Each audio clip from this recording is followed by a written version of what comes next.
যদি থাকেন তাহলে আমরা এখানে লজ্জা না, থাকলে আপনারা আসতে পারেন না, যেহেতু বাইরে থাকে তো অনেক সময়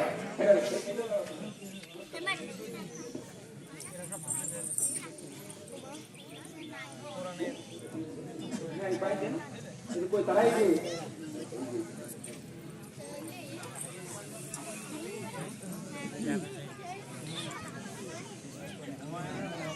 আর আরেকটা বিষয় না, আমাদের ছোট ছোট মেয়েরা, অনেক মেয়েরা আছে, সবার কানেক্ট করা হয়নি, আমার করার কিছু আর মধ্যপড়ার কিছু করা হলো ওইভাবে আর কি করা হয় না।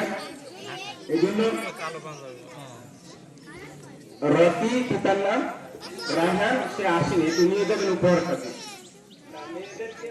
আমি নাম বলতেছি না, তারা ওই যে পাশে দেখেন দাঁড়িয়ে আছে আমাদের ঈদের পাশে, আমরা তাদেরকে দিব। তারা প্রায় 30টির উপরে রোজা দেয়, 5 পর্যন্ত দিচ্ছি আমরা, ক্লাস 5 পর্যন্ত। মেয়েরা, শুক্রিয়া আপনাদের মেয়েরা, আমরা তাদেরকে পৌঁছে দেবো ইনশাআল্লাহ। আপনারা সবাই জন্য দোয়া করবেন আর কি। আমাদের দেখেন প্রথমবার আমি যখন প্রস্তাব দিয়েছিলাম করোনার পরপরই, যেটা ঈদের নামাজ হয়েছিল, সেদিন আমি 14 জনের দিচ্ছিলাম, তারপরের বার মানে 36, তারপরের বার গতবার